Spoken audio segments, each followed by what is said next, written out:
Bom, pessoal, então a gente vai hoje passar aqui sobre a aula de contenção de animais silvestres, conforme combinado, né, que eu ia passar gravado para vocês. E a ideia hoje é a gente falar um pouquinho sobre princípios básicos de contenção, não só das técnicas de contenção, mas de preceitos gerais na contenção. São preceitos que eles se aplicam, obviamente, para contenção de animais silvestres, mas não necessariamente apenas para animais silvestres, que pode ser facilmente aplicado para um cavalo, para um bovino, para um cachorro reativo, para um gato bravo, enfim. Todas as estruturas aqui, elas são técnicas gerais, mas elas são mais relevantes dentro do meio dos animais silvestres, por causa do tipo de paciente que a gente lida. E, sinceramente, muitos dos nossos animais, a gente nem precisa de tantos cuidados como esse, mas alguns eles são necessários. Vocês vão entender isso ao longo dos slides aqui. Bom, a primeira coisa que muita gente confunde e acaba que é muito da realidade da MedVet hoje, essa questão a MedVet por amor dos animais, a gente gosta dos animais, é óbvio que nossa prioridade, entre as nossas prioridades estão os animais, mas a gente precisa entender que dentro de um sistema de contenção a gente tem um princípio básico, que primeiro é a segurança humana, depois a segurança, desculpa, animal. Então, a saúde humana, o primeiro ponto que a gente tem que garantir de segurança é a nossa própria saúde, seguida da segurança dos colaboradores, então das outras pessoas envolvidas, e por último não, né, mas em segundo ponto, do paciente. Por que isso? É aquele princípio básico, que avião está caindo, você coloca a máscara de oxigênio em você, e depois você coloca na criança, enfim, em outras pessoas. Porque uma vez que você não está em segurança, a chance das outras pessoas, do próprio animal também não estarem em segurança é muito grande. Então a gente precisa garantir que as pessoas envolvidas estejam em segurança para que a gente possa promover a segurança também do paciente que está ali envolvido. E aí, né, gente, quando a gente pensa em segurança, a gente tem que pensar como a gente pode se ferir, como a gente pode se machucar dentro de um procedimento que a gente vai fazer a contenção de algum animal. Isso pode envolver dentes, pode envolver bico, isso pode envolver garras, e pode envolver até a própria cauda do animal, que pode ser utilizada como mecanismo de defesa.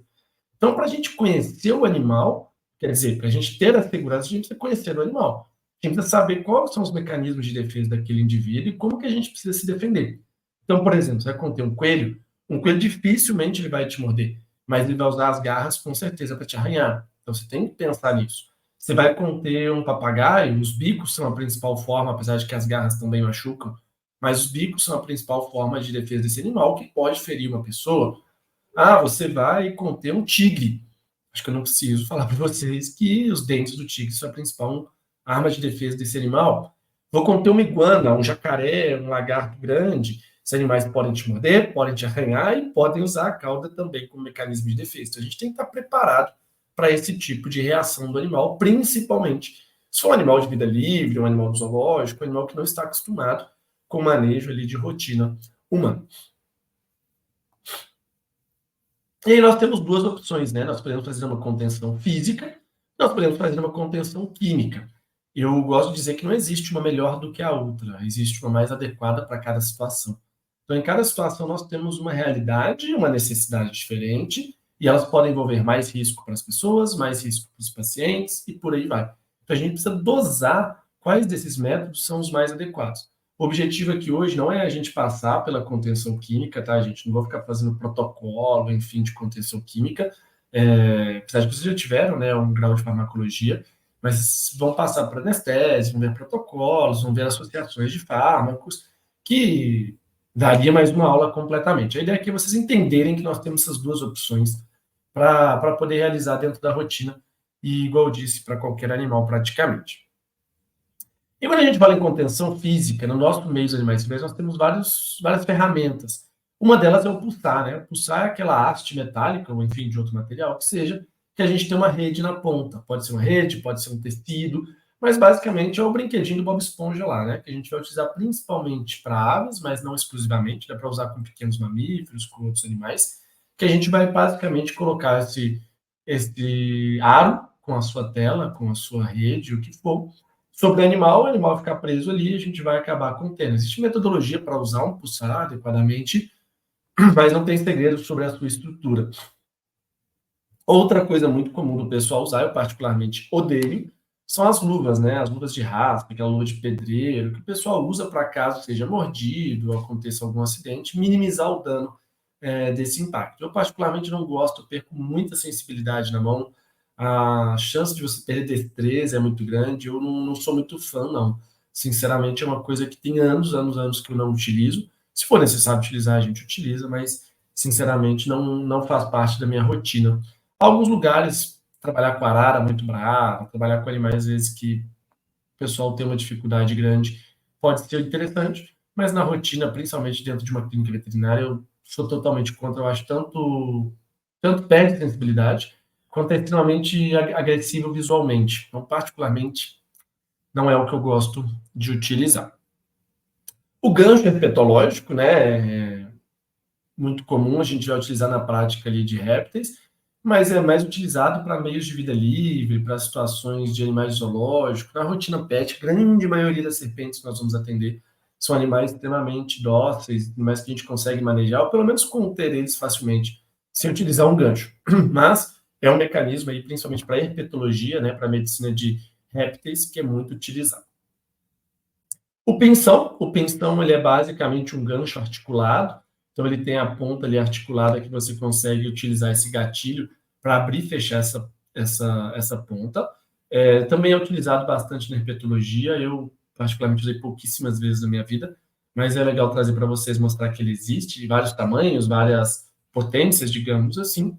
Nós temos aí outra coisa muito utilizada, que é o cambão, né? Vocês já devem ter visto várias vezes, até na clínica lá nós temos um, pode ser utilizado para praticamente qualquer espécie, para mamíferos, para répteis, e é uma contenção física realmente na força e para manter uma distância do animal ali, né? A gente quer imobilizar ele com uma distância considerável, garantir nossa segurança e depois abordar de outra forma para finalizar essa contenção. Também existe aqui no cantinho, eu coloquei para vocês, o laço de Lutz. O laço de Lutz ele é muito parecido com o cambão, mas basicamente ele tem uma fita de couro ali, e é utilizado para serpentes. Normalmente ele é de madeira, ele tem uma fita de couro que corre ali da mesma forma que o laço do cambão. E o funcionamento é muito parecido. Lembrando que existe forma, tá, gente, de utilizar isso adequadamente, não é de qualquer jeito, existem estratégias que você utiliza, normalmente você utiliza pegando na região do pescoço, em uma região axilar. Existem metodologias para utilizar, mas aqui a ideia é só vocês entenderem que existe. E um que às vezes o pessoal não conhece, mas é extremamente útil, esse a gente usa sim, é o tubo de acrílico. Pode ser uma mangueira, enfim, normalmente é um tubo em que você coloca serpentes peçonhentas nesse tubo, se deixar ela naturalmente migrar para dentro do tubo. E o tubo tem que ter a espessura muito próxima da serpente. Isso faz com que a serpente não consiga fazer o retorno, não consiga voltar. Então, quando você insere o animal dentro do tubo, ele vai progredir. Você faz igual essa foto aqui está utilizando. Vocês podem ver que a pessoa está utilizando a mão para segurar o tubo junto com a serpente. Então, a serpente não consegue nem progredir para frente, não retornar para trás. E aí esse animal fica preso ali. E como o tubo ele tem que ter a espessura muito parecida quer dizer, o diâmetro muito parecido com a espessura da serpente, ela não consegue voltar ali, ela não consegue fazer a volta. Até que essa foto aqui tá péssima, né? O animal deu uma voltinha aqui, mas vocês podem ver que ele não consegue vir mais. Então ele não consegue morder, né? Não consegue picar a pessoa que está fazendo a contenção ali. É uma contenção que ela é extremamente segura, simples e prática, então para serpentes peçonhentas é muito interessante. Porém, ela limita um pouco, você não vai conseguir mexer na cavidade oral, dependendo do tamanho da serpente, você vai perder pelo menos um terço do animal ali dentro do tubo, que você não vai conseguir manipular, mas lembrando que o primeiro ponto de toda a contenção é a segurança das pessoas envolvidas. E esse tubo bem utilizado é extremamente seguro para a gente fazer o manejo desses animais.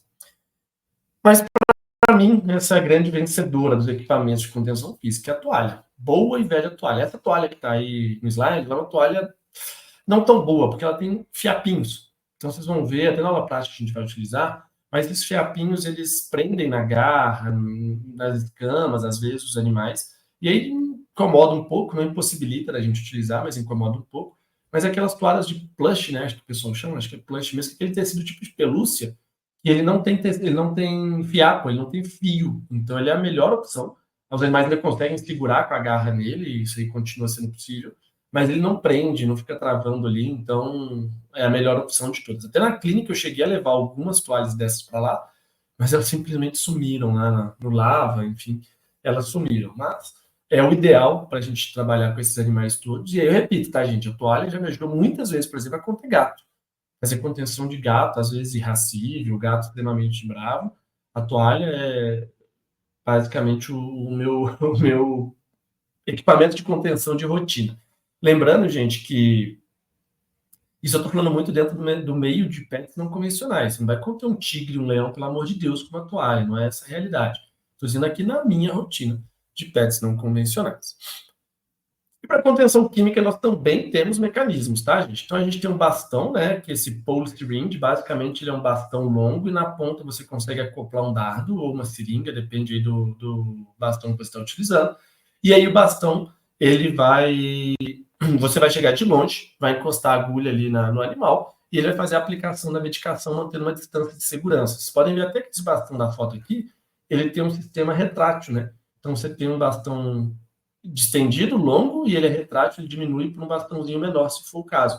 Então, você consegue usar entre, por exemplo, o animal está na gaiola, você consegue usar pela gaiola, o animal está num recinto, você consegue chegar mais longe, o animal de vida livre, você consegue chegar na maciota, tranquilo, ali do lado, e fazer a aplicação. Então, depende da realidade. É uma possibilidade também para aplicação de fármacos, lembrando, aqui para contenção química. Outra estratégia é o azarabatana, né, gente? A zarabatana clássica, a zarabatana. Então, a gente tem zarabatanas comerciais, o pessoal às vezes faz umas zarabatanas, mas basicamente é um tubo em que você coloca um dardo e você assopra, você utiliza a força do seu pulmão para assoprar esse dardo e atingir o seu paciente a uma distância. Lembrando que ele é movido pela pressão do pulmão. Então, a gente consegue ir no máximo uns 10, 15 metros de distância. Então, você consegue uns 10, 15 metros aplicar pressão e conseguir fazer com que o dardo chegue com pressão lá no paciente, ele vai aplicar a medicação à distância. Então, ele é um dispositivo de aplicação remota de drogas. E aí, se você precisa de uma distância maior, nós temos outros dispositivos, como pistolas e rifles adaptados para dardos, tá, gente? Então, normalmente são armas que utilizam gás comprimido, e aí você coloca esse tubo de gás comprimido e você consegue regular em um medidor de pressão nesses dispositivos para você escolher com qual força você vai aplicar esse dardo no paciente. E aí você consegue com mais pressão, distâncias maiores e por aí vai. O que o pessoal mais utiliza, você vai na África, você vai, às vezes até em zoológico, tem recintos muito grandes, é o que o pessoal mais utiliza. E eu não coloquei aqui no slide, mas também existe hoje até uma zarabatana por pressão. Então, existe zarabatana que você coloca o cilindro de gás, e aí o cilindro de gás vai colocar a pressão. Você precisa soprar a zarabatana, ela vira como se fosse um rifle, só que um pouco mais simples. Então, também existe, né, a gente chama de uma zarabatana pneumática. Então, também existe essa opção para realizar a aplicação de medicações à distância, via remota, em algum paciente que a gente necessite. E aí, para vocês entenderem, né, gente, como é que funciona um dardo? Nós temos aqui na ponta uma agulha normal, na verdade não normal, uma agulha adaptada. Por que ela é adaptada? Porque ela tem uma obstrução aqui na ponta. Vocês podem ver aqui no laranja, a legenda está aqui do lado, ó. A obstrução, peraí que aqui nessa tela aqui, desculpa, a obstrução de laranja, a gente tem essa ponta obstruída, então a agulha não sai líquido por aqui. E na verdade o furo da agulha é na lateral, bem embaixo dessa borrachinha aqui, ó, essa borrachinha verde, meio azul água, sei lá que cor é essa. Essa borrachinha, ela está obstruindo esse furo lateral. Então, no momento normal de vida, ela está obstruída e essa agulha está vedada nos seus dois furos, tanto na ponta quanto aqui na lateral. E aqui nós temos o líquido dentro da seringa, só que atrás da seringa nós temos um gás comprimido.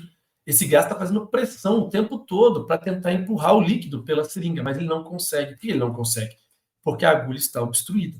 A ponta da agulha está fechada e esse furo lateral está fechado com essa borrachinha. Então, o gás que está aqui, vocês podem até ver, acho que dá para ver que tem um líquidozinho, é como se fosse um gás de isqueiro. Sob pressão, ele fica líquido, mas ele é volátil, né? Então, ele está fazendo pressão tentando empurrar o líquido, mas ele não consegue, porque não tem para onde o líquido ir, porque a agulha está vedada. E aqui atrás nós temos um barbante, né, que na verdade é um estabilizador de voo. Ele serve tanto para, na hora que você coloca o dardo na zarabatana, ele ocluir todo o lúmen ali do dardo, para quando você fizer a pressão empurrar esse dardo, porque se ele tivesse vazio, o ar passaria pelo lado e não empurraria o dardo. Quanto para estabilizar no voo e esse dardo tentar fazer o movimento mais reto possível. Então, esse é um dardo. Como que ele funciona na prática? Vamos ver aqui nesse vídeo se ele funcionar, né? Aqui. Então, vamos lá. A pessoa soprou, o dardo voou. Vocês podem ver como é que funciona bem esse estabilizador de voo. Ele já abre para fazer a estabilização e ele vai atingir o alvo. Na hora que ele atinge o alvo, percebam que a borracha vai ser deslocada para trás. Então, olha aqui é o alvo. Olha como é que a borrachinha que estava lá na ponta, ela foi deslocada lá para trás pela própria pressão do dardo entrando. E na hora que esse dardo entra, essa borracha é deslocada para trás, a gente vai ter a desobstrução desse furo lateral. E aí, sem o furo lateral, o gás vai conseguir empurrar. Olha lá, o furo lateral fica livre e o gás vai conseguir empurrar o líquido pela agulha. E aí vai ser aplicada a medicação, mesmo que à distância. Então, isso que é assim que um dardo funciona. Vocês podem ver nesse vídeo aqui, vai ser mais fácil de ver. Ó. Na hora que a agulha bate, a borracha é deslocada para trás, libera o furo aqui na lateral, e aí ele começa, o gás aqui atrás, começa a aplicar essa medicação devido a uma pressão. Isso aqui tem câmera lenta, né, gente? Isso aqui é em segundos. É extremamente rápido. Isso aqui, na hora que bate, a pressão já libera. Em alguns segundos é feita a aplicação de toda a medicação. E vocês podem ver que é relativamente grosseiro a aplicação. Então, quando a gente utiliza dado, gente, é sempre para aplicação intramuscular. Você não consegue utilizar um dado para fazer uma aplicação subcutânea, intravenosa, de forma alguma. Vai ser sempre intramuscular. Se você der muito azar, você vai conseguir aplicar na veia ou alguma coisa assim do animal. Mas 99% dos casos a aplicação ela é intramuscular, porque é um mecanismo extremamente grosseiro de utilização. Ele realmente deve ser utilizado quando a gente não tem opções, tá?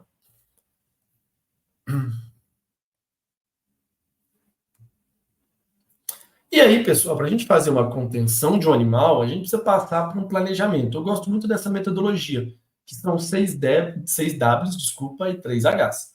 Why, what for, what, where, who e when. Ou seja, por quê, para quê, o que, onde, quem e quando. E aí os 3 Hs, how long, how many. Então, como eu vou conter, quanto tempo eu preciso e quantos animais vão ser. Isso vai mudar toda a estratégia de contenção. Isso vai mudar praticamente tudo que a gente precisa para fazer o processo ali de qualquer procedimento. Enfim, se vocês tiverem isso em mente, vai tornar muito mais fácil o processo. Então, a primeira coisa é por quê? Por que você vai conter esse animal? Então, e outra coisa, não só o porquê da contenção, mas a real necessidade. Hoje, o que eu vejo muito na rotina é o pessoal falar assim, você dá para coletar sangue. Mas espera, esse animal ele precisa ser dado para coletar sangue? Ah, mas sedado é melhor. Sim, sedado é melhor. Mas existem riscos numa sedação. Então, realmente preciso sedar? Ou uma contenção física? Eu vou conter esse animal, o animal é extremamente estressado. Mas eu realmente preciso conter esse animal? Ah, o animal está com diarreia, vou fazer um exame físico, o animal no zoológico. Um tigre no zoológico, ele está com diarreia, eu preciso fazer exame físico. Mas espera, qual é a real necessidade? Será que eu não consigo coletar as fezes, fazer um exame primeiro, ao invés de ir lá e sedar esse animal? Ah, mas professor, é muito melhor fazer o exame físico. Sedar, concordo, mas existem riscos associados. Então, se você vai sedar um animal para coletar sangue, se esse animal for cardiopata, esse vai coletar sangue. Aí, na hora que você ceda, esse animal descompensa e morre. Adianta? Você está com o animal morto e o exame de sangue e a amostra de sangue na mão? Não adianta, né? Acho que todo mundo concorda comigo. Então, a gente entendeu o porquê da contenção e a real necessidade é o primeiro grande ponto. Eu tive um caso de uma colega que a gente estava conversando, que uma pessoa queria sedar um papagaio para fazer um suave de cloaca. Então, ele ia pegar o animal, ia pegar um suave, ia colocar na cloaca do animal, rodar e remover esse suave. Aí chamou o anestesista. O anestesista falou, gente, para eu aplicar a medicação de sedação nesse papagaio, eu vou ter que conter ele. O tempo que eu faço a contenção física para fazer a aplicação da medicação é o mesmo tempo que eu faço a contenção física para a pessoa fazer o suave. Por que eu vou submeter o animal ao risco de uma sedação química, sendo que não vai trazer nenhum benefício? Então, a gente pensar nisso, no porquê da contenção, a real necessidade, é o primeiro grande ponto para a gente passar. Toda contenção ela tem risco e a gente precisa se preparar para esses riscos. O segundo, para quê? Então, o que eu vou fazer na contenção desse animal? Quais os resultados esperados? E qual material que eu vou precisar? Então, eu vou dar um exemplo para vocês, que foi esse tigre aí. Ó. Esse tigre lá na residência, a gente precisou sedar ele porque ele estava com um nódulo imenso na região axilar, vocês podem ver aí. Não tinha opção, a gente precisa sedar. A gente precisa entender o que está acontecendo com esse tigre. Então, na hora que ele foi sedado, gente, o que seria o caminho natural de um cão, por exemplo? Não pegar um gato. A gente pegaria esse gato, faria a contenção física, faria a citologia, mandaria para o laboratório, esperaria a resposta, coletaria um sangue, faria um pré-operatório, então a gente faria todo esse processo. Gente, o tigre não tem como fazer isso. O custo envolvido para você dar um tigre, a movimentação de equipe para você dar um tigre é extremamente alta. Então, o animal foi sedado. No que ele foi sedado, já foi coletado uma cito, já foi coletado sangue, isso já foi para o laboratório imediatamente, o laboratório já estava avisado, eles já começaram a rodar os exames para entender o que estava acontecendo, já deram feedback para a gente durante o processo de sedação, enquanto a gente já fazia a tricotomia e preparava o local. Na hora que veio o resultado, já veio o resultado que provavelmente era um sarcoma, a gente já entrou em cirurgia com esse animal e a gente já fez todo o processo ali. A gente já aproveitou enquanto esse animal estava sedado para realizar exames de rotina, então exames de sangue, já foi feito ultrassom, a gente já fez todo um processo para a gente aproveitar essa sedação desse animal, porque é um evento sedar um tigre. É um evento do ponto de vista de esforço de equipe. Então, a gente já tinha todo esse material, toda a equipe preparada para a gente já realizar o procedimento em prol do paciente. Então, a gente já faz isso, e isso pode ser extrapolado para um papagaio, gente. Se eu estou com um papagaio, lembra aquele papagaio lá da menina, ela vai fazer um swab. Então, ela decidiu, vou sedar mesmo. Aí ela faz só o swab, ela vai coletar sangue. Cadê o material? Já está tudo separado ali? Já está tudo preparado ali ao lado da mesa para que a gente possa desenvolver a atividade da maneira mais rápida e eficiente possível. Então, poxa, eu vou conter vamos pegar uma arara extremamente estressada para coletar sangue. Na hora que eu contenho ela, não adianta eu olhar para o lado e falar assim: ah, cadê a agulha? Cadê a seringa? Por exemplo, se eu estiver sozinho, gente, eu não consigo nem lá pegar o material. Se tiver um auxiliar, um estagiário, beleza, eu ainda consigo pedir para ele. Mas o ideal é que a gente tenha tudo ali do lado. Então, exame de sangue, eu vou precisar do quê? Agulha, seringa, tubos. Não é uma agulha e uma seringa, são 3, 4 agulhas, 3, 4 seringas. Porque se eu não conseguir da primeira vez, eu já tenho material para a segunda vez. Se você está sozinho, já deixar esse material acoplado, já deixar a agulha na seringa, já deixar a tampa desconectada, que aí você consegue facilmente tirar, o tubo já semi-aberto. Então, estar preparado vai aumentar muito a nossa eficácia, tanto por causa do tempo de contenção, e isso pode se resultar no sucesso do procedimento, quanto no sucesso do próprio procedimento, né, gente? Que a gente não vai perder a amostra, não vai coagular, ou a gente não vai coletar uma histologia, não vai ter onde colocar na lâmina, enfim. A gente vai aumentar muito ali o sucesso. Eu sei que parece óbvio isso, gente, mas o que a gente vê de pessoas que não passam por esses passos e acabam se complicando em procedimentos extremamente simples é muito, muito, muito comum. O que, né? O what? O que eu vou conter? Eu vou conter um macaco? Eu vou conter um tigre? Eu vou conter um coelho? Isso muda o que a gente vai precisar fazer. E não só o que a gente vai precisar fazer, mas qual que é a condição desse animal? Ah, professor, eu não sei, eu não fiz o ecocardio, eu não sei se ele é doente cardíaco. Tudo bem, mas você está trabalhando com qual espécie? Essa espécie tem alta prevalência de problemas cardíacos? Qual a idade desse paciente? A probabilidade dele ter alta ou é baixa? Quais são os sinais clínicos que ele apresenta? Dependendo do sinal clínico, você pode suspeitar que possa existir ou não. É um animal que se cansa fácil? É um animal que tem tosse seca? É um animal que tem sinais clínicos de uma doença cardíaca? Então, talvez, se você vai fazer uma sedação química, você deveria pensar que ele tem uma grande probabilidade de ser cardiopata. E é melhor a gente supor que ele é cardiopata do que a gente supor que ele não é, porque os cuidados serão diferentes. Então, é muito importante você entender qual animal você vai conter, qual a condição geral dele, para você ter um planejamento da forma, medicamentos, enfim, e todo o processo envolvido mais adequado para a contenção daquele paciente. E pode ser até a contenção física, tá, gente? A gente já falou disso. Então, por exemplo, tem uma ave, ele tem quadro de dispneia.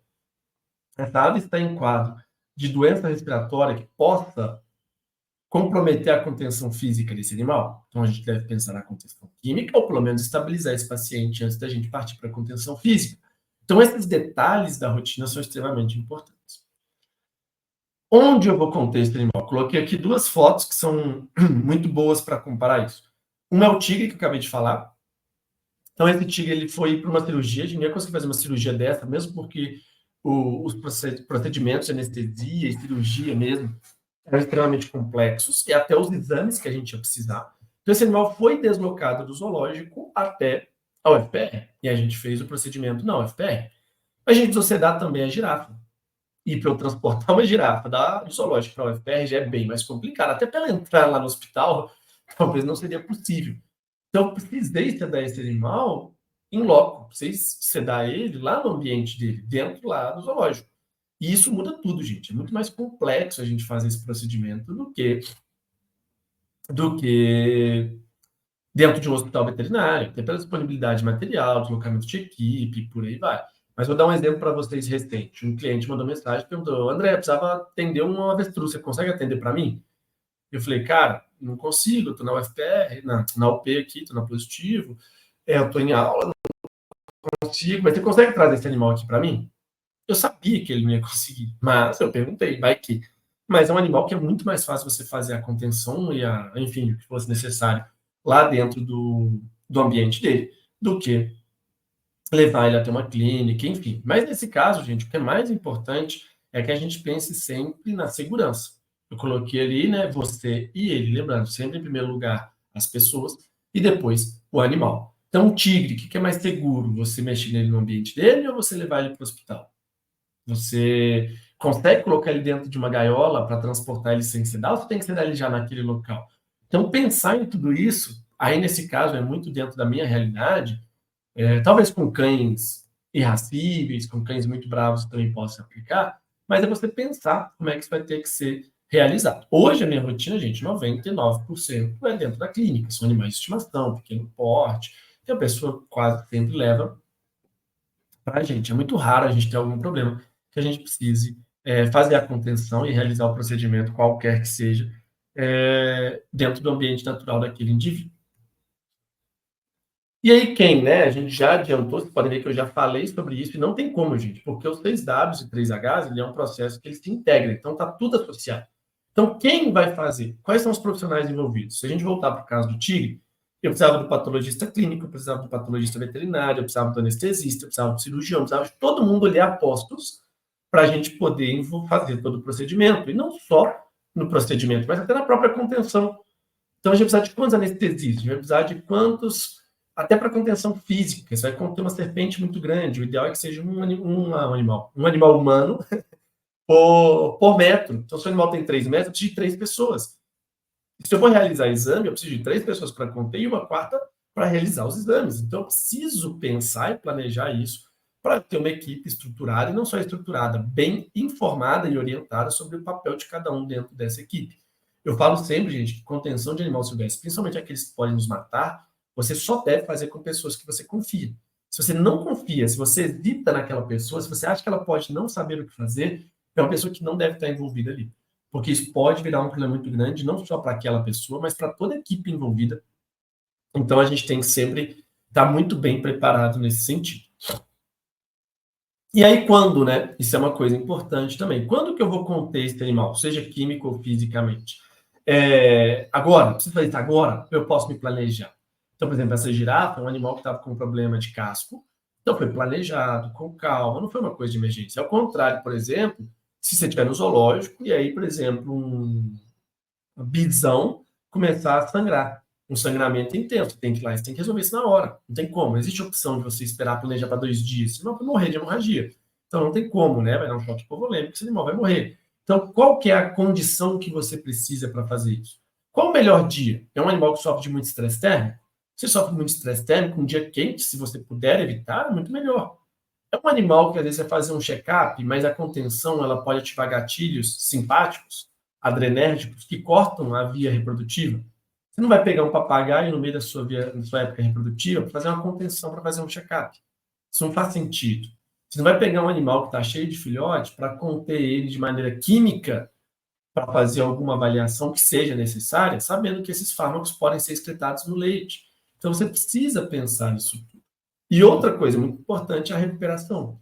A recuperação dos animais, principalmente dos mais perigosos, são recuperações lentas, até para a segurança da própria equipe. Você tem tempo para esperar essa recuperação? Ou você vai ter esse animal às 4 da tarde, fazer o procedimento até 5h30, e às 6 horas você tem que ir embora. 6 horas vence o horário. Então você precisa se organizar com relação ao tempo de quando você vai começar, quando você vai realizar e quando você vai terminar o seu procedimento de contenção. Isso é extremamente importante, tá? E aí nós vamos, de fato, para as técnicas. Como que eu vou conter? Vai ser físico? Vai ser químico? Vai ser com qual técnica? Quais equipamentos eu preciso para executar essa técnica? E até mais do que isso. Plano A e plano B. Eu vou fazer a contenção física, vou ver como é que tá, mas se ele não responder bem, eu vou para a química.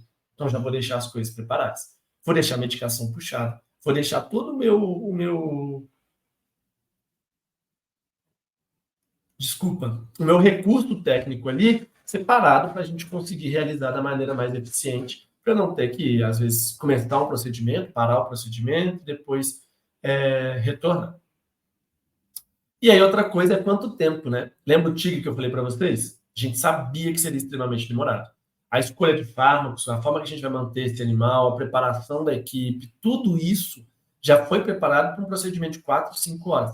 Porque a gente sabia que seria sedado, que seria coletado exame, seria levado para análise, aí seria feito outros exames, raio-x, enfim, e aí entraria para a cirurgia. Então, é um procedimento que a gente espera que dure muito. Então, a gente tem que saber isso. Ao contrário, por exemplo, que eu comentei para vocês, o SWAB da AF. O tempo para realizar um SWAB é tão curto que não fazia sentido colocar um animal sob anestesia, sob sedação, porque seria basicamente o mesmo tempo para aplicar a medicação, ou seja, não faz sentido, considerando que não tem estímulo doloroso, enfim. Inclusive, gente, o pessoal fala, animal silvestre morre muito na contenção. Eu perdi até hoje, em contenção, um indivíduo. E foi exatamente nesse erro. Era um indivíduo lá que eu estava em aula com os alunos da UFPR, e eu optei por deixar eles tentarem coletar sangue e tal, e eu cometi um erro básico, porque eu não avaliei a condição do meu paciente. Era um paciente que já estava debilitado, ele não era um paciente que deveria ser utilizado em aula, muito menos permitir os alunos fazerem, era uma coisa que talvez em aula eu poderia usar para demonstrar, mas eu acabei cometendo esse erro, os alunos tentaram, o tempo de contenção foi maior do que a condição daquele animal permitia, e aí eu fui vendo ele debilitar, tentei reverter a situação, mas infelizmente não foi possível. Então essa ave acabou morrendo. Foi por uma contenção mal feita. Uma contenção bem feita, gente, é praticamente impossível o animal morrer. A não ser que realmente você falhe em algum desses pontos, que pode acontecer, né? Não quer dizer que falhe ou que você é incompetente, às vezes a gente falha naturalmente, mas a contenção só vai levar o animal à morte realmente se a gente cometer falhas que nos compliquem. E aí, por fim, né, gente, quantos? Você vai pegar um animal só? Você vai pegar um indivíduo dentro de um grupo? Você vai pegar o grupo inteiro? Você tem que estar planejado para isso, porque varia muito. Vamos pegar um caso aqui muito palpável. Você vai capturar as capivaras aqui do campus da Positivo. Você capturar as capivaras do campus, você precisa estar preparado. Você vai pegar uma só? Você vai pegar todas? Você vai pegar o grupo inteiro? E aí, quando você pegar o grupo inteiro, vai ter que sedar a capivara. A capivara é extremamente agressiva. Você vai fazer como? Vai ter gente para acompanhar todos os animais? Você vai conter uma, anestesiar, para outra, esperar recuperar. Se você for fazer isso, quanto tempo vai demorar para você fazer 5, 6 capivaras? Você tem que estar preparado para fazer esse tipo de previsão dentro do seu planejamento. Ou você vai colocar todas dentro de um recinto, capturar uma, soltar, capturar outra, soltar uma por dia. Então você tem que estar preparado para avaliar como é que isso vai ser feito. Então agora, gente, a gente vai entrar de fato na contenção de cada um dos animais, de cada um dos grupos, pontos relevantes de cada um dos grupos. Vamos começar pelos répteis. Então, nos répteis, gente, a gente tem um ponto muito importante, que é a presença de um único côndilo occipital.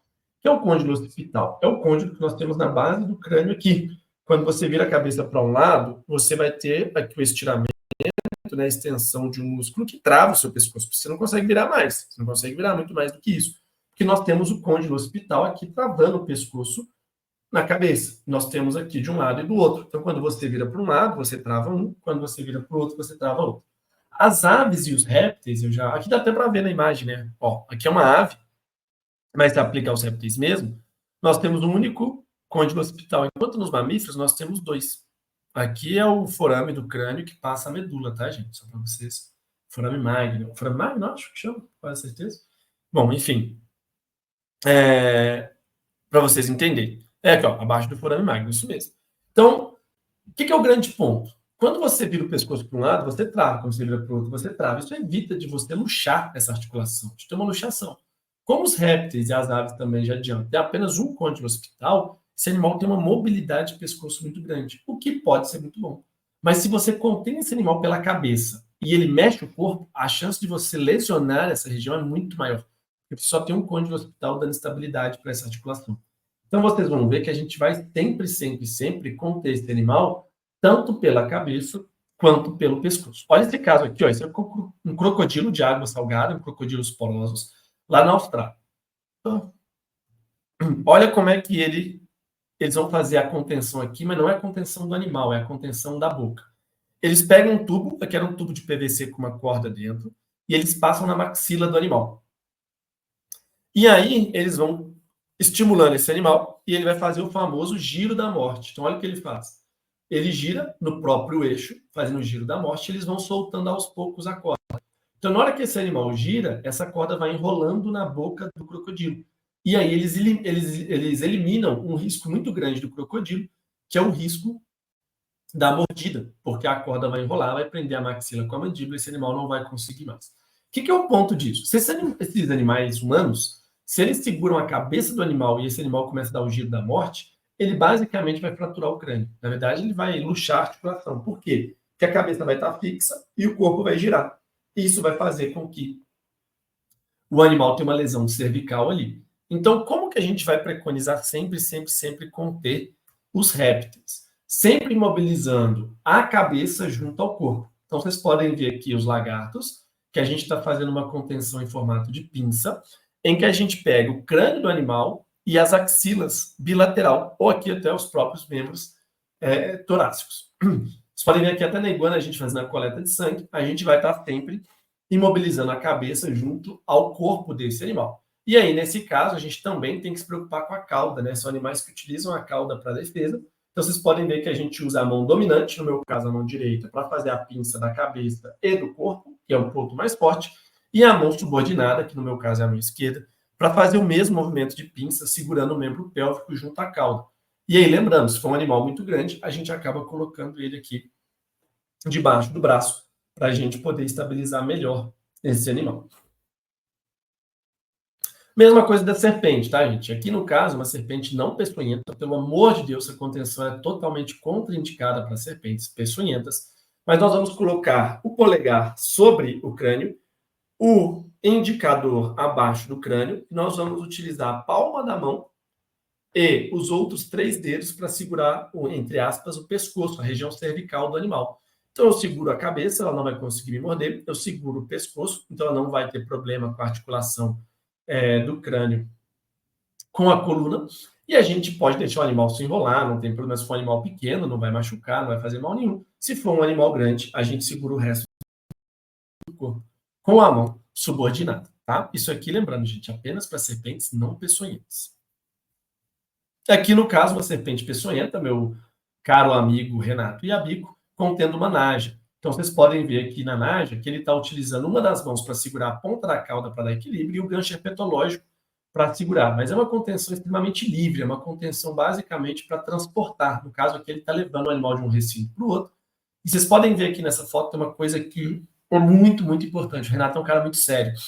Quando ele está trabalhando, ele é extremamente sério. Vocês podem ver que, por mais que ele esteja com um sorriso no rosto de estar manejando uma naja, vocês podem ver que em nenhuma das fotos ele está olhando para a câmera. Em todas as fotos ele está olhando para a serpente. Isso é extremamente importante. Ele está 100% focado na serpente e não na foto. Então isso garante muito. Ele está preconizando a segurança dele. Se você pegar a influência, a galerinha de internet, você vai ver quão irresponsáveis as pessoas são. Estão manejando serpente peçonhenta, estão manejando animais perigosos, e estão lá fazendo gracinha para a câmera, olhando para a câmera, e às vezes até se distrai do animal, que é quando os acidentes acontecem. Então, por isso que eu gosto dessa foto do Renato, porque ele é um profissional muito sério, e isso são preceitos básicos, gente. A gente tem que estar preocupado. Uma naja dessa vira e morde um funcionário, é uma dor de cabeça para todo mundo, para a questão médica, é uma dor de cabeça para a instituição, uma dor de cabeça para a própria pessoa que vai ter lesão, mais grave ou mais leve, vai ter lesão. Então, é extremamente importante a gente levar isso a. E aí, né, gente, outra coisa que a gente tem bastante é os textudinhos, quelônios, enfim, não tem muito segredo, gente. Conter esses animais, basicamente, é fazer a imobilização ali pela via lateral ou pela parte caudal do animal. A única exceção é essa criaturinha aqui, eu preciso até atualizar a foto, essa foto antiga, mas aqui é uma tartaruga mordedora. A tartaruga mordedora, ela tem um casco bem menor do que os outros animais, então ela tem uma capacidade de mobilidade de pescoço muito maior. Então, esses animais a gente nunca contém igual uma tigre d'água aqui, ó, pela lateral. Por quê? Porque se você fizer a contenção desse animal pela lateral, esse animal é capaz de virar a mão, virar a boca e morder a sua mão. Então, a gente sempre segura ele pela parte mais caudal. Esse animal aqui é um animal grande, pesado, então teve que ter um apoio ali de mão por baixo, mas se não tiver, você consegue segurar ele só pelo limite ali caudal do casco desse animal, que seria o mais indicado para essa espécie. E aí, não é o foco aqui, mas crocodilianos, normalmente a gente faz essa contenção apoiando sobre o animal, a gente normalmente senta no animal, a gente imobiliza o crânio, junto ao corpo, a gente amarra a boca e as pessoas sentam, né, travando o corpo desse animal. Vocês podem ver que tem uma pessoa aqui segurando a cabeça, sentando para esse animal não fazer o giro, e outra pessoa aqui sentando na parte mais caudal do animal, ele apoia o próprio peso, e ele vai imobilizar os membros pélvicos e a cauda para evitar esse animal se debater. E existem técnicas de amarração, enfim, para animais, lembrando que são animais extremamente perigosos, né, gente? Então, é necessário uma contenção um pouco mais agressiva, principalmente se a gente falar só de contenção física. E nós temos alguns riscos associados, né? Então, um risco associado é a autotomia caudal, que é a famosa habilidade de alguns lagartos soltarem a cauda como mecanismo de defesa. Então, quando esse animal solta a cauda, gente, ele não. Não, nem todos, né? Alguns vão ser capazes de regenerar, outros não. E lembrando que nem todos são capazes de soltar. Basicamente, é um mecanismo autônomo, o animal faz sozinho. Ele tem várias técnicas, não vou entrar aqui em detalhe, mas o animal basicamente solta as vértebras, pode ser tanto no meio da vértebra quanto entre as vértebras, e ele libera essa cauda para que ela fique ali mexendo, distraia o predador, e distraindo o predador, o animal consiga fugir. Então, basicamente, esse é o objetivo da autotomia caudal. Dentro do ambiente doméstico, se o animal se sente ameaçado, não só por eventos agressivos na própria cauda, mas até por eventos gerais, ele pode apresentar o mesmo comportamento. Então, a gente tem que tomar cuidado. E aí, depois que essa cauda cai, os animais que são capazes de regenerar, por exemplo, essa lagartixa leopardo, esse gecko aqui, vocês podem ver que ele está regenerando, ele é capaz de criar uma estrutura, mas ela não é igual, ela é diferente. Por quê? Porque a vértebra não regenera. O que vai regenerar ali é músculo e tecido cartilaginoso. Então, a cauda é completamente diferente do animal regenerado de um animal que tem a cauda natural. Então, ela cumpre sua função de equilíbrio, sua função de armazenamento de gordura, sua função de defesa, mas ela não tem as mesmas estruturas. E uma coisa que o pessoal me pergunta muito é sobre se o animal consegue fazer mais de uma vez. E sim, ele consegue, desde que ele não faça muito alto. O que eu quero dizer com isso? Vamos supor, pegar essa lanterna aqui. Se ele fez aqui na ponta, autotomia caudal, ele consegue fazer outra aqui. E ele consegue fazer outra aqui, ele consegue fazer outra aqui, ele consegue ter vários eventos ao longo da vida. Mas se o primeiro evento de autotomia caudal já foi necessariamente aqui em cima, e ele regenerou isso aqui tudo, ele não consegue fazer mais. Uma vez que ele já regenerou, ele não consegue fazer autotomia caudal da parte regenerada. Ele só consegue fazer autotomia caudal, aonde a gente ainda tem a cauda natural. Então, sim, ele consegue, mas desde que ele atenda esses requisitos dentro da rotina. Então, qual que é a técnica? Né? Eu fiz um resumão aqui das técnicas de contenção. Então, lagartos. Pinça do indicador e dedo médio no pescoço, outra pinça do dedão mais anelar e mindinho no corpo, a segunda mão segurando a cauda e membros pélvicos. Isso aqui tem um resuminho de como a gente faz a contenção de cada um dos grupos, né, dentro dos répteis, aí para vocês estudarem, ou pesquisarem, ou no futuro, quando precisarem conter, ter um grande resumo. Bom, pessoal, continuando então aqui com as aves, né? As aves são animais muito parecidos com répteis, mas nós vamos ter aí o ponto das penas, que é extremamente, das asas, desculpa, que é extremamente importante para a gente considerar. Primeira coisa, quando a gente fala de contenção de aves, a gente repete o princípio lá do côndilo occipital. Sempre que a gente for conter uma ave, nós vamos conter o crânio juntamente com o corpo, para evitar lesões ali da cervical. Mesmo princípio, mesma estrutura anatômica dos répteis, nós também temos nas aves. Porém, as aves têm a outra questão. São animais sem diafragma e que dependem muito da respiração. Os répteis também são animais que não possuem diafragma, porém, eles não dependem tanto da respiração, eles lidam melhor com um tempo de apneia ou alguma coisa nesse sentido. As aves não. Então, as aves, gente, elas precisam criar pressão negativa para fazer a ventilação, ou seja, a entrada do ar dentro do seu sistema respiratório. E como elas não possuem diafragma, que é a nossa estrutura anatômica que faz esse processo de expansão de tórax e inalação ali, a puxar o ar para dentro do sistema respiratório, as aves vão depender de 3 movimentos básicos do corpo. Quais são esses movimentos? Eles vão fazer um movimento lateral, um movimento ventral e um movimento caudal do seu corpo, de toda a sua estrutura do corpo. Aqui, principalmente, do externo, que vai ser a quilha, né? Esse osso aqui no meio do peito do animal. Então, ele vai depender desses movimentos para que ele consiga expandir a sua cavidade celomática, que é essa cavidade abdominal e torácica juntas, para que ele consiga respirar. O que é o grande problema? Se você vai lá e você pega esse animal, contém ele, aperta o peito da ave, você vai limitar essa movimentação. Se você limita essa movimentação, esse animal vai ter dificuldade em puxar o ar, e sem puxar o ar, esse animal vai entrar em problema respiratório, vai entrar numa como é que eu posso dizer? Uma disfunção respiratória, esse animal não vai ventilar, ele vai morrer, literalmente, durante a contenção. Então, esse princípio, gente, ele é básico, básico, básico na contenção da ave. A minha galinha ali, ó, que eu fiz, para vocês entenderem. Então, esse é o princípio básico de contenção de aves, tá, gente? A gente vai fazer um movimento aqui com o dedo indicador sobre o crânio, o dedo polegar e o dedo médio segurando a base do crânio. Eu gosto de segurar na mandíbula, eu não gosto de segurar o pescoço, porque eu acho que pode ser meio desconfortável. E a gente vai segurar aqui na mandíbula com a mão dominante. E o resto da mão abraça a ave por trás. Enquanto a mão subordinada, ela vem nesse movimento, segurando os membros pélvicos, as pontas das asas, e a gente consegue conter o animal mantendo o peito completamente livre. Vocês podem, inclusive, ver que com a toalha fica bem fácil de fazer esse processo ali, né? Com a toalha abraçando o animal juntamente com a nossa mão. Para mim, é a maneira mais fácil de conter uma ave. E aí vocês podem ver ela sendo aplicada aqui em aves menores, mas o mesmo princípio. A gente segurando ali, né, contendo o crânio, a base do crânio, a mão segurando as asas. Pode até ver nesse caso da calopsita, de que a minha mão dominante, ela abraça ali as asas por trás também, evitando essa ave bater asa. E ali um periquito, é óbvio que esse periquito não está saudável, né, gente? É um caso ali bem grave de sarna, mas que eu utilizo a mão e praticamente com uma mão só eu consigo fazer. Mas em todos os momentos vocês podem ver que o peito da ave, ele está completamente livre. Olha aqui como é que o peito da ave está livre para ela respirar, o peito da ave aqui está livre para ela respirar. Então a gente tem que tomar bastante cuidado nesse sentido. E a outra forma é usar a toalha, né? Então aqui um canário bem pequenininho. Vocês podem ver que com a toalha eu abracei ele com a toalha fez todas as funções que minha mão faria. Eu coloquei uma bacausa ali só sobre a toalha, tá, gente? Pelo amor de Deus, não estou furando a ave, estou furando ali só a toalha. E eu estou fazendo esse animal ficar bem contido. Do lado ali eu tenho uma arara, só porque eu falei que eu não uso luva de raspa, nesse caso eu estou usando, mas era para foto, tá? A gente estava produzindo a foto mesmo. A gente ia fazer um procedimento na ave, mas eu planejei a contenção para tirar a foto.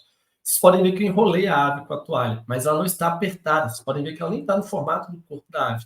Se eu aperto demais essa toalha, eu vou estar limitando a respiração da ave. E aí isso vai ter problema. Então ali a toalha, ela está basicamente segurando as asas. Ela está basicamente retendo as asas junto ao corpo para esse animal não bater asa. E eu consigo ali, por exemplo, mexer no crânio dessa ave, fazer um swab de coana, que é aqui dentro da cavidade oral. Eu consigo avaliar esse animal tranquilamente para algumas coisas, não para tudo, tá, gente? Mas para algumas atividades eu consigo realizar tranquilamente. E eu gosto muito da toalha por isso, gente. Porque olha só, eu fiz ali com um papagaio. Eu enrolei ele na toalha, consegui coletar sangue sozinho.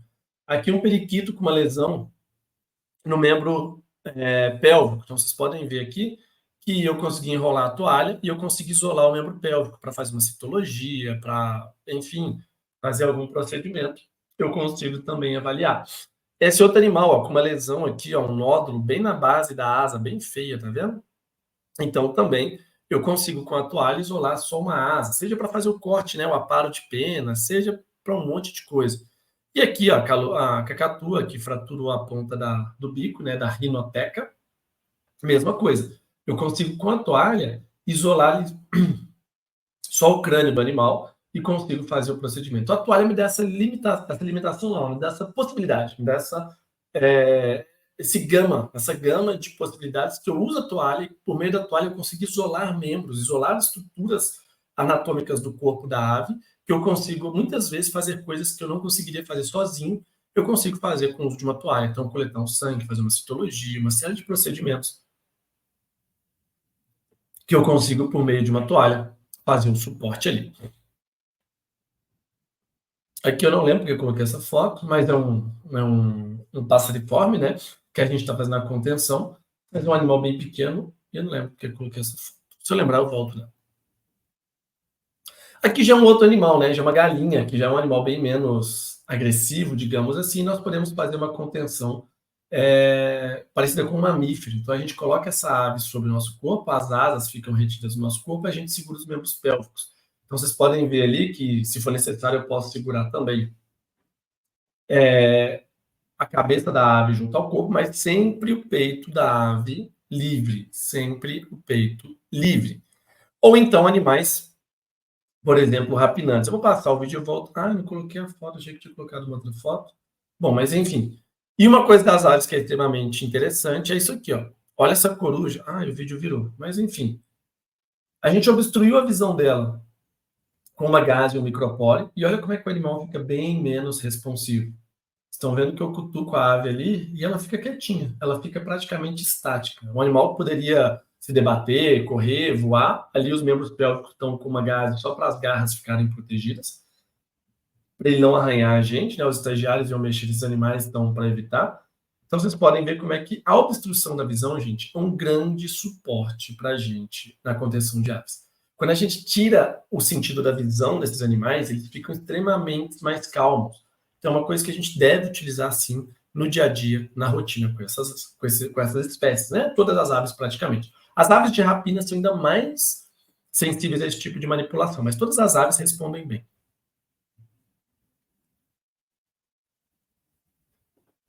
E aqui, pessoal, mais um resumo, então, no caso das aves, de quais são os métodos adequados para a contenção e técnicas básicas com e sem toalha para a gente poder fazer esse tipo de procedimento.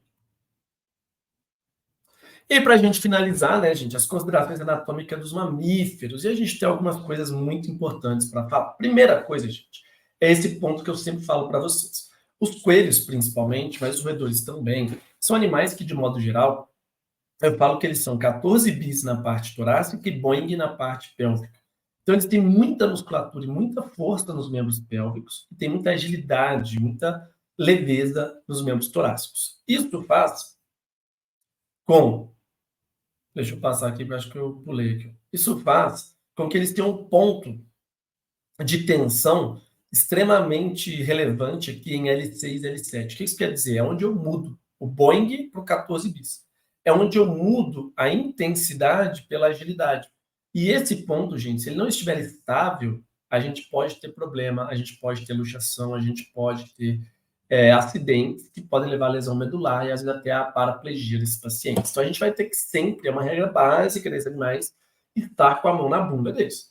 Eu brinco que é sempre mão na bunda, mão na bunda, mão na bunda, mão na bunda, porque a gente vai estabilizar exatamente a região aqui, lombosacra desses pacientes, para a gente não ter lesão. É questionável isso, se as lesões são comuns, não são comuns, mas na dúvida, gente, a gente pressupõe que elas são comuns, a gente preconiza que a gente vai evitar. E outra coisa associada é exatamente isso que eu tinha pulado, mas voltando aqui, que é a densidade óssea. O que é a densidade óssea? Quanto de peso que o osso representa, o sistema esquelético representa dentro do corpo do animal. Para vocês terem uma noção, um cão ele vai ter 20% do peso em estrutura óssea. Então, se um cão tem 10 quilos, ele tem 2 quilos de osso. Tudo bem? Um gato de 2 quilos, ele vai ter 1,2 kg de osso.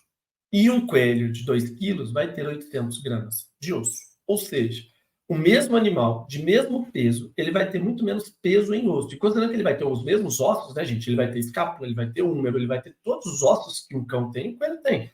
Ou seja, ele não vai ter menos osso. O que ele tem menos é densidade óssea, ou seja, o osso dele é mais sensível no ponto de resistência do que dos outros animais. E isso, gente, faz com que esses ossos sejam mais frágeis. Então, até na própria contenção, o risco da gente ter uma lesão óssea, se você não fizer adequadamente a contenção, ela é maior do que se a gente for pensar num cão, num gato, qualquer outra espécie. Então, a chance desse animal ter uma fratura, a chance desse animal não responder bem é extremamente alta.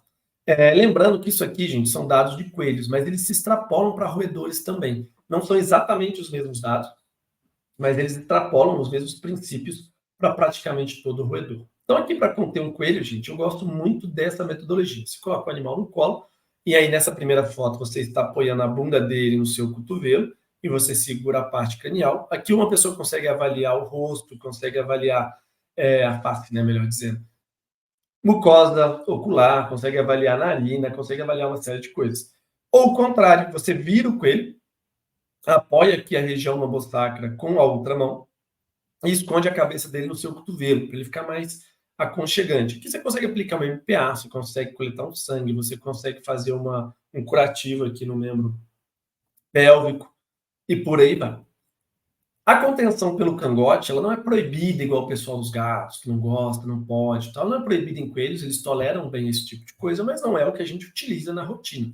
Isso aqui a gente utiliza, por exemplo, para pegar ele dentro da gaiola, tá na caixa de transporte, você pega ele ali pelo cangote, sempre apoiando a bunda, e aí você já traz automaticamente junto ao corpo. E aí você utiliza isso como um recurso durante a contenção e não como, de fato, a contenção. E uma coisa que eu gosto bastante é essa contenção aí, ó, de colocar o animal apoiado sobre o corpo, segurar os membros pélvicos com a mão subordinada e a mão dominante segurando ali perto do tórax. Então você coloca toda a barriga desse animal disponível ali para a pessoa examinar, enfim, fazer o que for necessário com esse paciente. Mas nunca, gente, nunca, nunca contei coelho ou qualquer outro roedor pela orelha. Isso não é indicado em nenhum paciente, isso não é adequado, isso é estressante, isso é doloroso, isso pode levar a lesões, então a gente nunca, nunca, nunca preconiza esse tipo de contenção. Aqui era só para demonstrar, mas o vídeo virou. Ah, meus vídeos estão virando, não sei porquê, mas enfim. Então aqui, ó, é um coelho, não vai dar para ver nada, né? Mas é basicamente o que eu estou fazendo com esse animal. Imagina que isso aqui seja o coelho. Eu estou abraçando ele, igual eu mostrei para vocês na aula de exame físico, como se estivesse palpando ele, e apoiando ele sobre o meu corpo, para que eu consiga fazer. Na aula prática eu mostro isso com mais detalhe, porque o vídeo aqui ficou bem ruim de entender o que está acontecendo.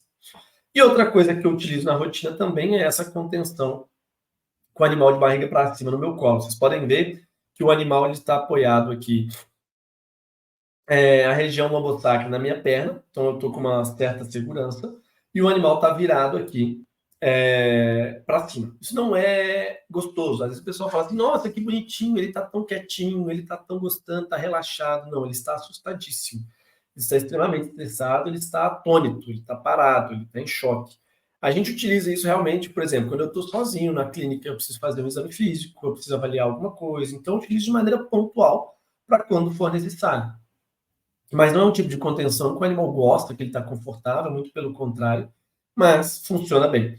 A única coisa que tem que tomar cuidado aqui é com o membro pélvico. Lembrando que um dos principais mecanismos de defesa do animal são as garras, né? Então, se você está aqui mexendo, por exemplo, eu abaixei aqui para olhar a cavidade oral dele, esse animal pode me dar um chute com o membro pélvico, que é extremamente potente, e me machucar. Então, a gente tem que tomar um certo cuidado, porque isso é bem possível de acontecer. E aí, gente, a contenção pelo cangote ali, né, que a gente chama de grasp, a gente até pode utilizar. Algumas espécies toleram melhor. E a que a gente mais utiliza são com os hamsters, tá, gente? Porque o hamster é muito pequenininho, a gente não consegue outro método de contenção. Então a gente utiliza o grasping para evitar. Normalmente são animais bravos, são animais que mordem. Então a gente tem que fazer uma contenção firme para a gente evitar de sofrer lesões. Lembrando que a nossa segurança está sempre em primeiro lugar. Então, o grasping em hamster funciona bem. Ele responde bem, dá para fazer. O segredo é sempre pegar bastante pele. Se você pega pouca pele, ele fica com muita mobilidade. E se você pega pouca pele, dói também. Então, se você pega muita pele, a pressão ela é diluída no espaço e o animal fica imobilizado de fato. Vocês podem ver, já devem ter pego no hamster alguma vez, por que não dói nele, igual se fizer isso com um cachorro, vai ser extremamente estressante. Porque o subcutâneo desses animais é muito mais solto, ele é muito menos aderido na musculatura do que outras espécies. Então, quando você pega um hamster que você faz, pode até ver nessa foto aqui, ó, como é que ele fica bem mais solto, né? Então, você consegue puxar essa pele sem causar tanta dor. Então, por isso que nesses animais a gente acaba utilizando essa técnica de grasping, tá? E a toalha, né, gente? A toalha é minha grande amiga na maioria dos casos. Eu gosto muito de fazer o sushi, o burrito, como você preferir. Mas a gente enrola o animal aqui com a toalha, a gente consegue ter um acesso, seja um coelho, seja um roedor, a grande parte dos processos. Na aula prática, a gente vai ver isso com mais detalhe também. Mas ele tem riscos, né, gente? Eu já comentei com vocês sobre os riscos dos coelhos.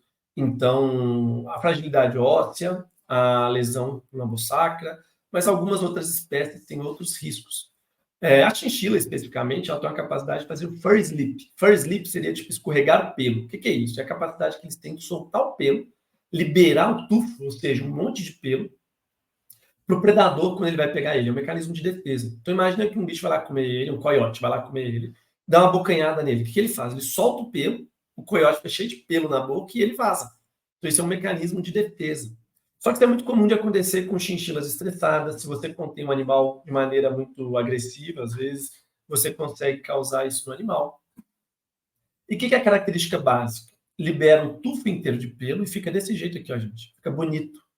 Fica a pele saudável, fica sem vermelhidão, não tem cara nenhuma de dermatite. Ele simplesmente soltou esse tufo de pelo, liberou esses pelos todos ali para o mecanismo de defesa e depois vai crescer de novo. Às vezes demora, às vezes é mais rápido, mas basicamente foi um mecanismo de defesa que eles podem fazer em situações que eles se sentem estressados e a gente coloca uma contenção física associada. Outro risco, um pouco maior, deixa eu só xingar meu cachorro aqui, que ele está fazendo bagunça. Outra coisa que é muito comum é no gerbil esquilo da Mongólia, ele tem o tail slip. O que é o tail slip? Ao invés do pelo, gente, ele solta toda a pele do rabo. Então, se você contém um animal pela cauda, você contém ele, segura pela cauda, ele pode soltar. E a gente fala que vai deluvar o rabo. O que é deluvar? Ele solta toda a camada externa ali de pelo e pele e fica no osso do rabo.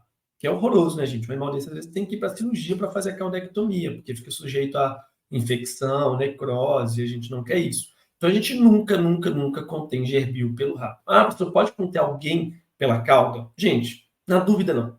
Quase nenhuma espécie tolera a contenção pela cauda. É uma coisa muito sensível do animal. Então, a gente evita.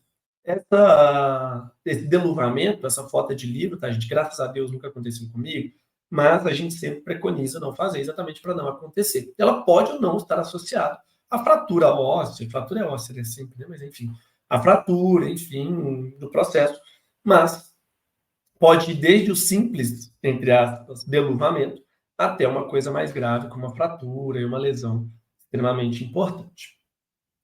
Então aqui, gente, só para mostrar para vocês, a gente fazendo uma sedação, né? A gente fazendo uma contenção química de um hamster. Vocês podem ver que é um animal bem difícil, às vezes. Aqui a gente usava uma sedação leve, ele foi sedado diretamente com isoflurano. A gente simplesmente colocou ele dentro da máscara facial. A gente deixou aqui a toalhinha, tá ali, gente, porque a gente deixava coberto, para o animal ficar mais confortável. A gente só tirou ali para tirar as fotos, né? Então a gente foi induzindo o animal com isoflurano levemente, e a gente deixa sempre numa estrutura transparente, porque na estrutura transparente a gente consegue avaliar a resposta do paciente sem ter que ficar estimulando. E a gente consegue sedar esse animal para progredir para um exame, para uma cirurgia, para o que for. Ou seja, isso varia de espécie para espécie, a gente tem estratégias diferentes que vocês vão usar ao longo da vida. E aqui, mais uma vez, eu trago um resumo para vocês. De cada espécie, como é que é o conceito básico de cada coisa. Nossa, o que eu fiz aqui? Deixei um sei lá. Vou até arrumar aqui, ó. Acho que eu não postei para vocês as aulas ainda.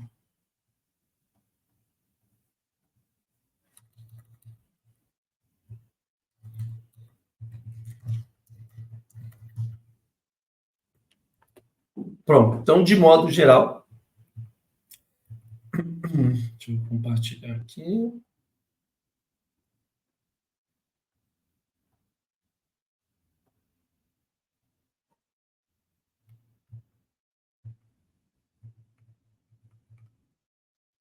Então, de modo geral, a gente também pode usar a estratégia de pinça associada a praticamente qualquer um. Então, aqui tem um grande resumo para vocês.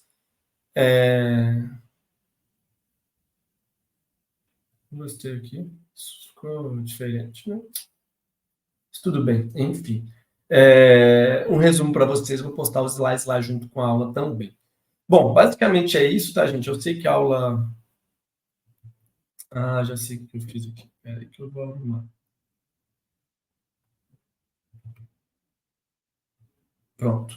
Então, vou deixar para vocês postado tanto o vídeo, que vocês já viram, se vocês estão até aqui, obviamente vocês já assistiram, quanto os slides também. Eu sei que a aula gravada não é tão boa quanto a aula presencial, muita coisa fica batida, mas lembrando que a gente vai ter aula prática. Então, na aula prática, a gente vai fazer as contenções e a gente vai poder tirar todas as dúvidas de alguém que, por acaso, tem algum questionamento, tá bom?